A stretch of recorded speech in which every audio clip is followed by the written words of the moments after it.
Hello. It's nice to see you all here. Now, as the more perceptive of you probably realized by now, this is hell. And I am the devil.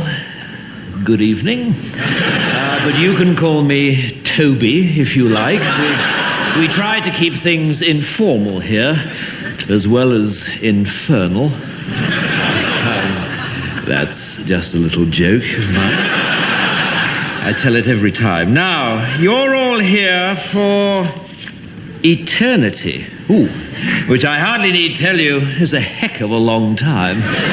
So you'll all get to know each other pretty well by the end. But for now, I'm going to have to split you up into groups. Will you stop screaming? Thank you. Now, murderers. Murderers, over here, please. Thank you. Looters and pillagers over here. Thieves, if you could join them. And lawyers. You're in that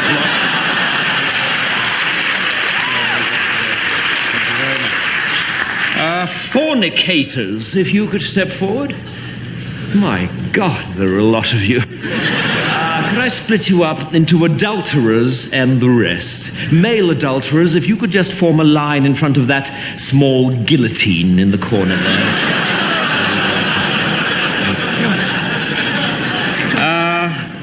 The French, are you here?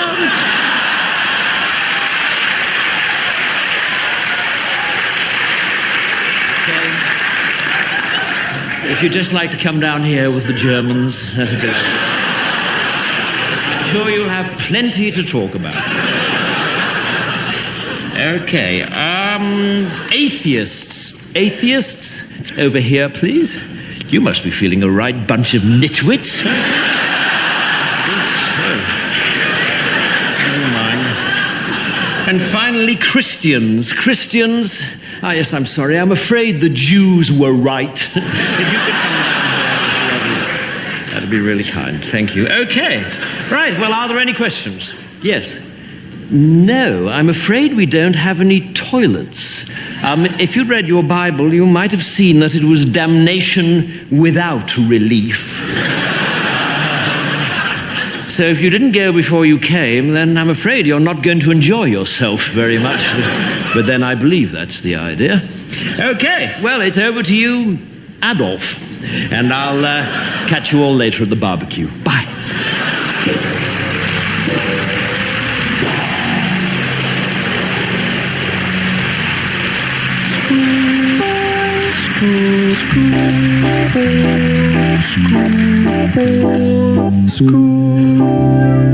Well, now, Mr. Perkins, it was good of you to come in.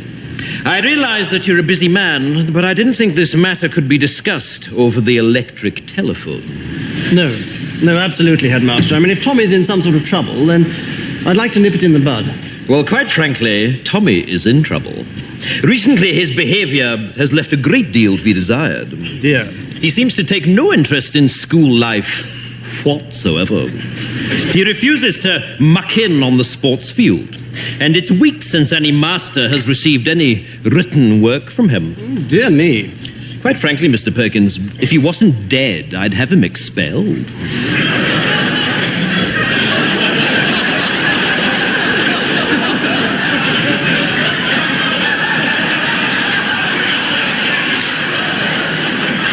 Beg your pardon? Yes, expelled. If I wasn't making allowances for the fact that your son is dead, he'd be out on his ear. Tommy's dead? Yes, he's lying up there in sick bay now, stiff as a board and bright green. And this is, I fear, typical of his current attitude. You see, the boy has no sense of moderation. One moment he's flying around like a paper kite, and the next moment he's completely immovable. And beginning to smell. How did he die? Well, is that important? Yes, I think so. Well, it's all got to do with the library. You see, we've had a lot of trouble recently with boys taking out library books without library cards. Your son was caught, and I administered a beating during which he died. But you'll be glad to know You'll be glad to know that the ringleader was caught, so I don't think we'll be having any more trouble with library discipline. You see, the library card system... I'm sorry. You beat my son to death. Yes, so it would seem. Please, I'm not used to being interrupted.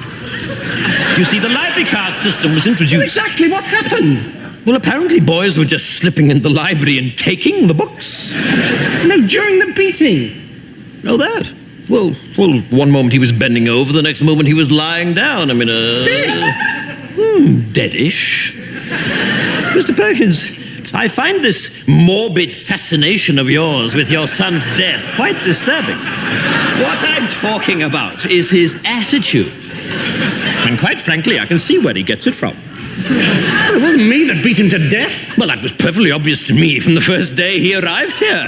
I wondered then, as I wonder now, if he might not have turned out to be a very different boy indeed if you had administered a few fatal beatings early on. Are you mad? I'm furious. In order to accommodate the funeral, I've had to cancel afternoon school on Wednesday. This is preposterous. Yes, it is. Or at least it would be if it were true.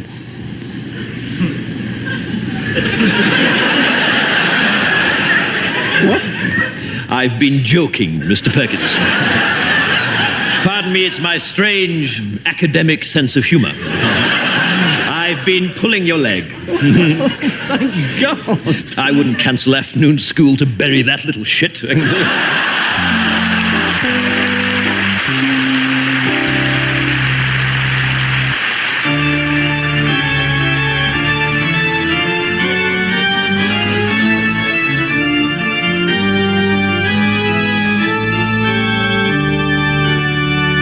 On the third day, there was a marriage in Cana of Galilee.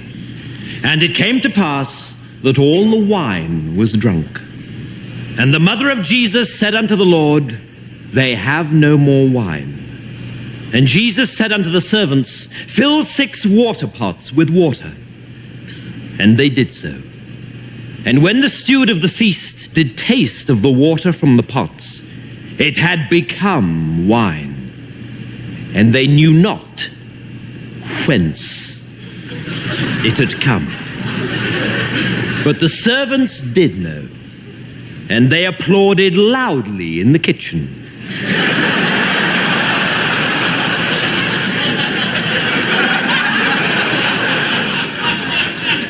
And they said unto the Lord, How the hell did you do that?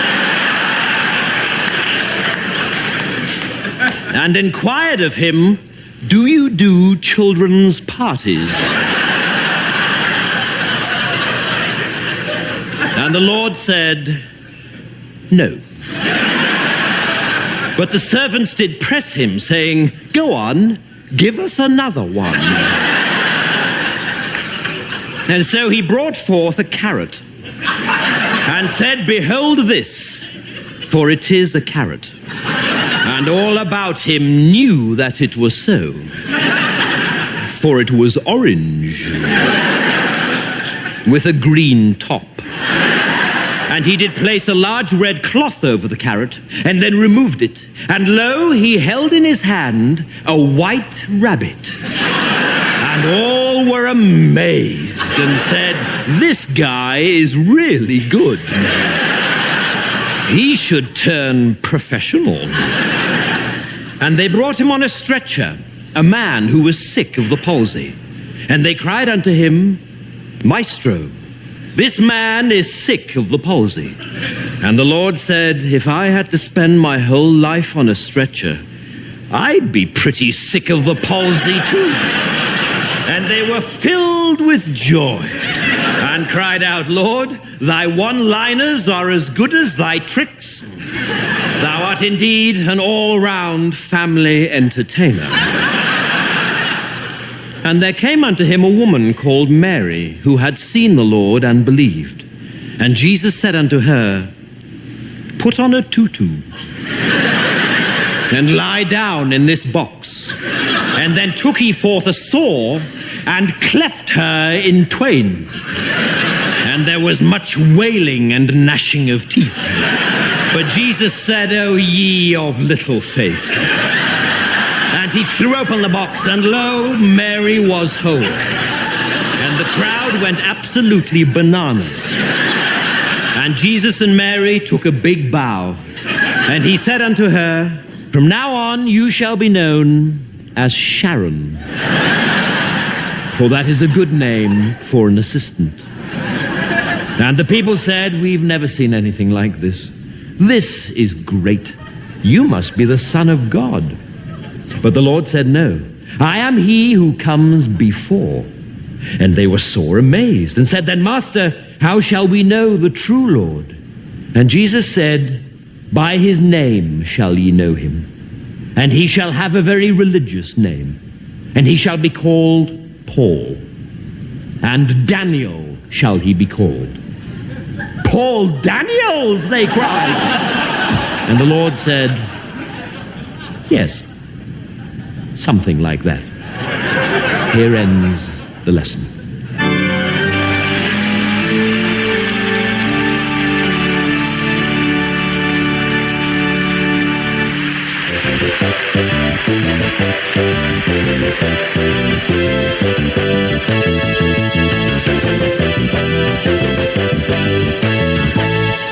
Welcome back to the Olivier Theatre Awards, and we come now to the award for Best Actor of the Year. And the nominations this year are Al Pacino for Death of a Salesman, Kenneth Branagh for Richard III, and then two actors, both from the same remarkable new play, Stench by Harold Barkworthy. And the nominees are John Daniels in the role of Mr. Trotter and David Forbert in the role of Mr. Gannett. Now, these are four fine actors, and I'm sure they'd all agree that the point is not to win, but to play the game. And the winner is John Daniels. No, shit. Unfortunately, John is unable to be with us tonight, and so I'd like to ask his co-star David Forbert to accept the award on his behalf. David.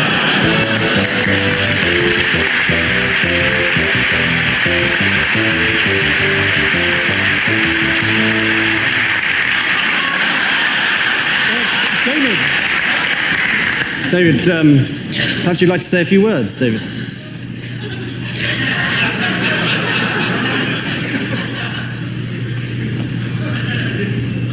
Thank you, Vanessa. Ladies and gentlemen, what a delight it is to accept this award on behalf of my close personal acquaintance, John Daniels. John cannot unfortunately accept it himself because he is in Hollywood, starring in his first major film role with Meryl Streep. I am, however, not in Hollywood, not having been offered even a minor role in an 8mm pornographic movie. But what a delightful object it is that John has won. Although, you know, I'm sure I will very soon receive one myself when I next buy 10 gallons of petrol at a Texaco filling station. So what is it that Johnny has got that makes him stand apart from other actors of his generation? Well, I think we all know the answer to that one. Syphilis.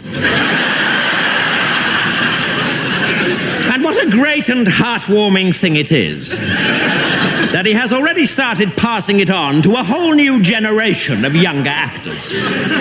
Of course, to win an acting award is always a great honor, but to receive one here in the heart of London's famous West End on an occasion such as this hugely diminishes that honor.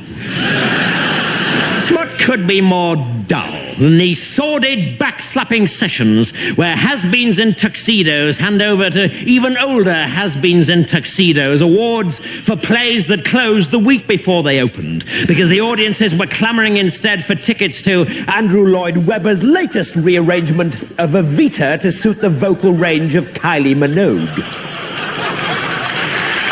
I therefore cannot say what a delight it is that John has won this award instead of me, and I should like to announce my retirement from the acting profession in order to begin a lifetime of work amongst the mentally handicapped, in which capacity I look forward to meeting all the members of the judging panel very soon. Thank you.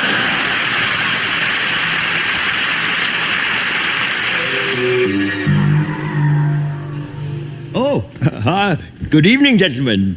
No, that's no problem. Come in, please. Although perhaps if we could just keep that delightful singing down a little bit. Oh, dear. Obviously, plenty of refreshment at the football game. No, come in, do. Oh, no, that table is reserved. It is also a table for two people. Perhaps this table might be more suitable for 9. If you'd like to step this way, gentlemen, please. Oh, dear. Here, let me help you up, sir. No, it is a tricky bit of floor that deceptively flat and unimpeded. If you'd like to take a seat, yes, or perhaps on the chair. And there we are. Right. Now, what would anybody... Quiet, quiet, gentlemen, please, quiet. What would anybody like to drink? 9 pints of lager. 18 pints of lager. 18 pints of lager, but he doesn't keep it up. Now, if you'd just like to take a menu, they'll just pass those round there, and one for you, sir. Oh, dear, there we go, straight onto the floor. Here, let me pick it up for you. And again, I tell you what, try and grip it, sir. Either side, between the thumb and the 4 fingers. If you grip, it won't always fall on the floor. Tell you what, why don't we just put it on the table? Here, let me rest it against your friend's head. There we are. There, that should be fine. Right, now what would anybody like to eat? It is a lamb dish, sir. Yes, a marinated lamb in coconut with a cream sauce. Very nice. No, not hot, sir. It is how can I put it? It is a medium spiced dish. Yes. Oh, in that case, you want the Bombay duck. No, duck. Duck, with the duck. Oh, I see. Oh, it was your little joke. Very funny. Well done, everybody on that one. That was very good. No, it is the sheikh kebab that is like 2 little turds. The shami kebab is a sort of a mince and onion risol. A bit like cow dung, sir, yes, but in smaller portions, in fact. Rajiv, thank you. If you'd like to put the drinks down. Well, can we move your friend here? Well, perhaps if we just roll him. That's a good idea. Perhaps if we just roll him out of his cutlery and into the mango chutney. Don't worry, he'll be fine there. Thank you, Rajiv. Now, would anybody like any raita? That's a kind of a yogurt dip, sort of onion cucumber. Yes, look, I think we'd better wake up your friend here. Well, no, he is not just having a little nap. He's having a little nap face down in a pitcher of beer. He is going to drown. Well, but, oh, dear. No, don't worry, sir. Much better out than in. Don't you worry about a thing. Don't you worry about a thing. Just leaves all the more room for your chicken curry. Thank you very much. Indeed. Do you know what your friend here might like to eat? Hello? What would you like to eat? A hot dog. Okay, I'll see what I can do. So let me just go back on this, please. We want a cucumber raita, an onion raita, a paperback raita. But I'm presuming that's a joke. 4 meat curry, 1 Bombay duck, 4 rice, 4 shami kebab, and a hot dog. And anything else for starters? Just some poppadoms and salad and yogurt and shit.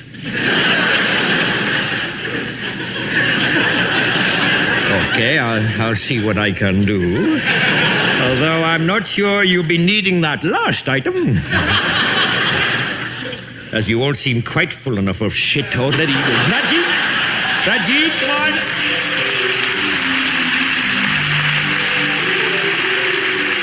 have one of those days when everything seems to go wrong? I did. Unfortunately, it was my wedding day, and 3 men in particular were to blame. It all started with the priest. I now pronounce you man and wife. Well done.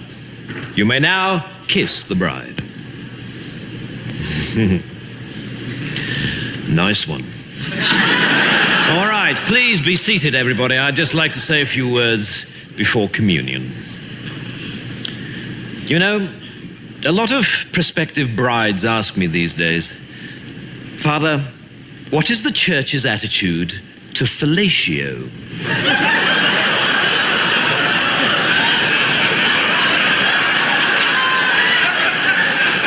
And I tend to reply by telling them a little story about the first time I was asked that question.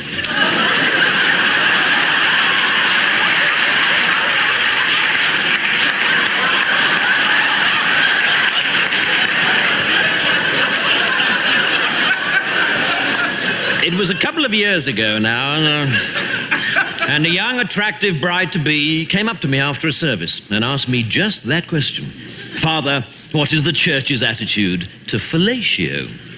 And I replied, well, you know, Joanne, I'd like to tell you, but unfortunately, I don't know what fellatio is. And so she showed me. And ever since, whenever anyone has asked me the question, Father, what is the church's attitude to fellatio? I always reply, well, you know, I'd like to tell you. But unfortunately, I don't know what fellatio is.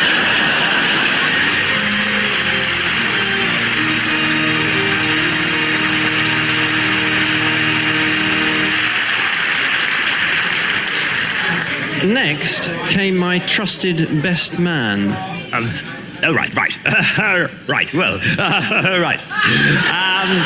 Ladies and gentlemen, and fellow survivors of that stunning stag party, how did those 2 girls get under the table, and what the hell were they up to with that toothpaste?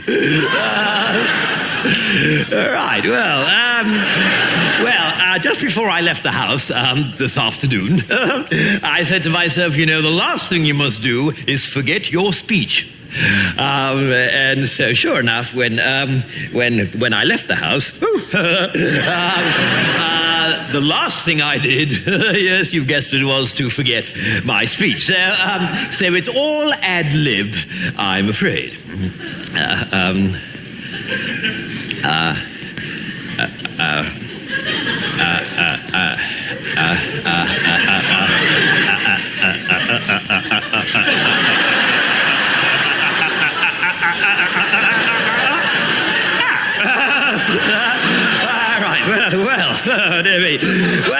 Now, where should I begin? I'd like to begin now. I've known the groom ever since we first went to school together at the age of 8. And you know, he hasn't changed a bit. Well, that's not quite true, of course. He didn't have his beard then. And I tell you this, he wouldn't have been able to do whatever he was doing last night with those 2 extraordinary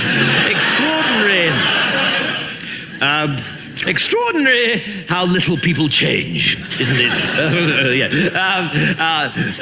Although I know I've changed a great deal, because I used to be an absolute arse. Always blurting things out when I shouldn't. For instance, this afternoon, I'm sure I wouldn't have been able to resist mentioning the bizarre sight that greeted my eyes when I opened this man's bedroom door earlier this morning. Yes, but enough of that. He started making gestures at me now, which I think means he wants me to cut my speech short. So suffice to say that I think he'll make a ripping husband, and I think his wife's ripping too, and I can only hope that the dress will hold out. So I'd like to propose a toast to go with the pate.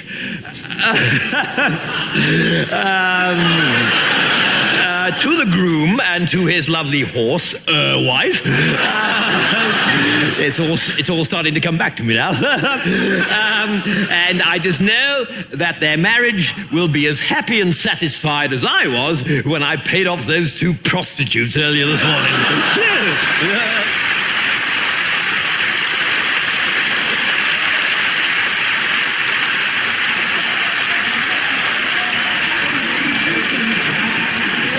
And finally, my loving father-in-law provided the perfect end to a perfect day.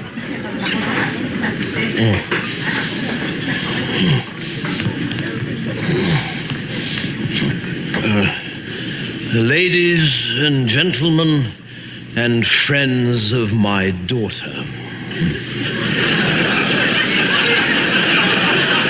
There comes a time in every wedding reception when the man who paid for the damn thing is allowed to speak a word or two of his own. And I should like to take this opportunity, sloshed as I may be, to say a word or two about Martin. As far as I'm concerned, my daughter could not have chosen a more delightful, charming, witty, responsible, wealthy, let's not deny it, well-placed, good-looking, and fertile young man than Martin as her husband. And I therefore ask the question, why the hell did she marry Gerald instead? Because Gerald is the sort of man we used to describe at school as a complete prick. If I may use a gardening simile here, if his entire family may be likened to a compost heap, and I think they can, then Gerald is the biggest weed growing out of it. I think he's the sort of man people emigrate to avoid. I remember the first time I met Gerald, I said to my wife, she's the lovely woman propping up that horrendous old lush of a mother of his, either this man is suffering from serious brain damage, or the new vacuum cleaners arrived. As for his family, they are quite simply the most intolerable herd of steaming social animals I've ever had the misfortune of turning my nose up to. I spurn you as I would spurn a rabid dog. I would like to propose a toast to the caterers.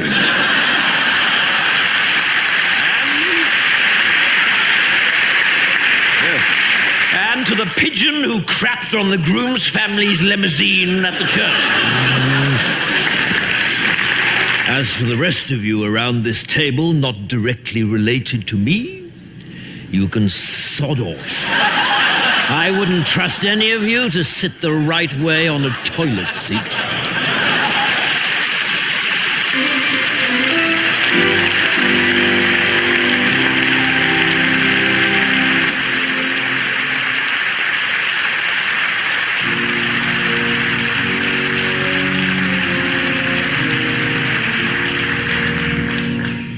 Ashes to ashes, amen. We are gathered here today on this beautiful autumn morning to pay our last respects to Thomas Fairclough, Richard Mason, and Harold Walker. Tom, Dick, and Harry, as they were known to all of us. 3 stout fellows of our community who will be sorely missed.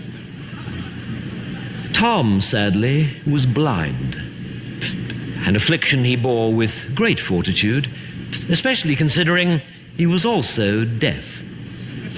His only power was that of speech and song, and we all recall his enormous voice joining lustily in our hymn singing. Of course, being blind and deaf, Tom never actually knew what hymn we were singing, which seemed appropriate, because we never knew what hymn he was singing either. In fact, if we had to be frank with each other, Tom didn't actually know any hymns. Thus it is with deep gratitude we recall the day when Colonel Grant, using only a sense of touch through the medium of a clenched fist, actually broke through to Tom and got him to shut up. Needing guidance through the darkness of life, Tom was lucky to have a friend like Dick. Dick had perfect eyesight and would gladly lead Tom wherever he wanted to go. Unfortunately, since Dick was also deaf, he couldn't actually hear where Tom wanted to go. Yet, like Tom, Dick never complained about his afflictions, did he? Well, he couldn't. He was dumb. But blessed with the gift of vision, though stone deaf, he was a tremendous fan of Olivia Newton-John. Being such an idiosyncratic pair, deaf to the world about them, Tom and Dick were to have the permanent companionship of Harry.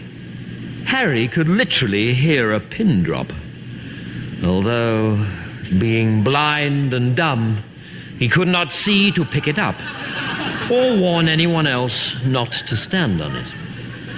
And so, as individuals, they were sadly afflicted. But together, they were in possession of all of God's senses, weren't they? And it is together that we remember them. Together at their job, checking eggs at the battery farm. Dick would look for the cracks, Tom would complain to the foreman, and Harry would do the listening to Radio 1. Likewise, in the evening, when they had returned from work, they would all sit on the big red couch, Dick watching the television, Harry listening to the television, and Tom insisting that it was time to buy a television. Sadly, as we all know, 3 days ago, their peaceful lives were ended. Dick saw the combine harvester. Harry heard the combine harvester, but neither could cry out. Tom, who could have cried out, never had the faintest idea what hit him. And so they were all harvested together, blended into oneness at last, and now we trust are in heaven, as happy as any in that immortal host. For Dick will see the angels' choir, Harry will hear the angels' choir, and no doubt Tom will ruin it for everybody.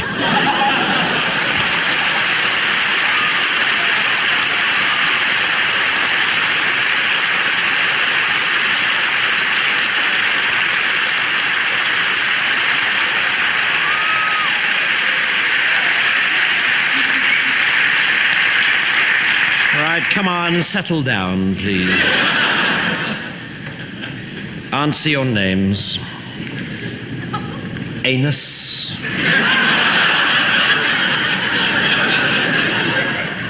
Arse bandit.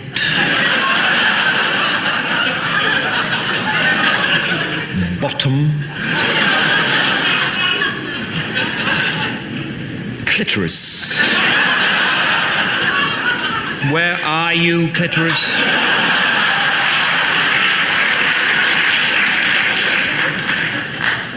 Doo-doo. Enema. Fist up.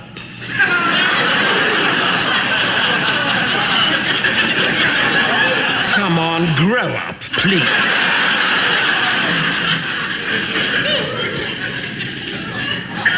Genital.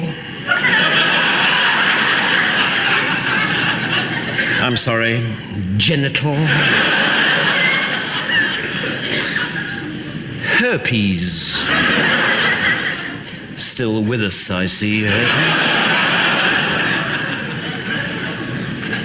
I'm a dick. I'm a dick. Enema, you know I'm a dick, don't you?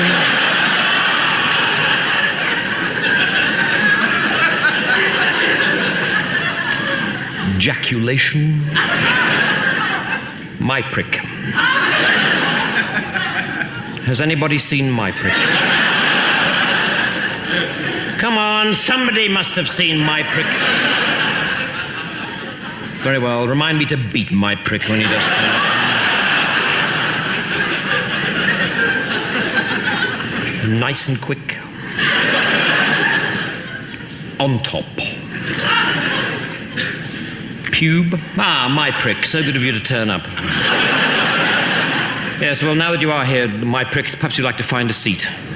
Bottom, squeeze my prick in somewhere, though.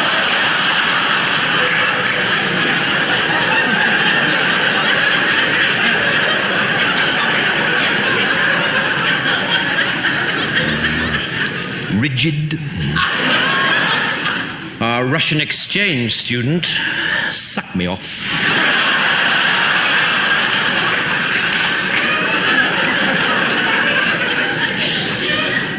Tight fit. Up yours. Vulva. Your prick. And zipper. Zipper. Absent. Now then, boys, the headmaster has asked me to speak to you this morning on the subject of smut. All members of staff have noticed an alarming increase in the use of silly humor and puerile innuendo about the school. Rigid, fist up, bottom out.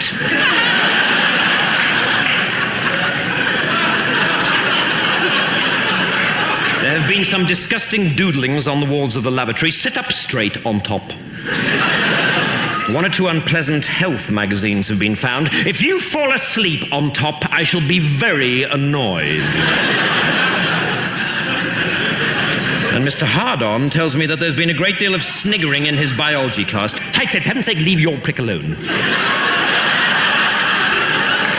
I don't care. Your prick had no business poking into your desk in the first place. I will not put up with this kind of behavior, boys. And neither, I must warn you, will Mr. Gritbig Hartcock. This is a school for the sons of gentlemen, and the theory is that one day you will turn into gentlemen yourselves. That is with the exception of Genital, who appears to be turning into a ferret. So, there will be an end to this second form toilet humor, where so much conversation is just devoted to smutty, double entendre, do, suck me off nice and quick, detention Saturday. Right, I'm going to the staff room now, but if I come back and catch herpes in the corridor like the headmaster did yesterday, then there'll be trouble.